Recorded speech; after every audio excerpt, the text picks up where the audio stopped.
ख़बर शेयर कयूं था ठुल मां। ठुल जे रहवासियुनि खे पीअण जे मिठे पाणी जी सहूलियत न मिली सघी। शहरनि जी एहतिजाजी तारीख़ हलंदड़ चूंडियल नुमाइंदनि खे जूं बि चक न पातो। पीअण जे मिठे पाणी जी स्कीम जी बहाली लाइ एहतिजाजी मुज़ाहिरो, धरणो, सख़्त नारेबाज़ी, पीअण जो मिठो पाणी फ़राहम करण जो मुतालबो।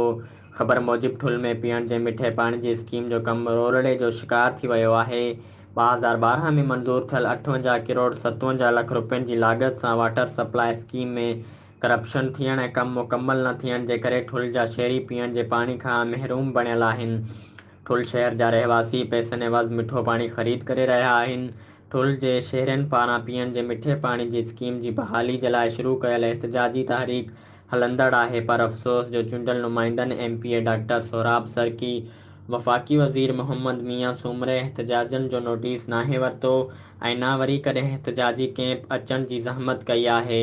उन मौक़े ते मीडिया सां ॻाल्हाईंदे अॻवाननि जमाल जोश बुरड़ो, कामरेड सुरवान लाशारी, असगर अली लाशारी, कामरेड आदर्श सिंधी, मुमताज़ अली बुरड़ो, इमाम दीन आला इख़्तियारनि खां मुतालबो कयूं था त ठुल वासियुनि खे मिठे पाणी जी स्कीम मुकमल कराए ॾिनो वञे ऐं स्कीम में थियल करप्शन जी जाच करे ज़िमेवारनि खे कानून जी गिरफ़्त में आंदो वञे।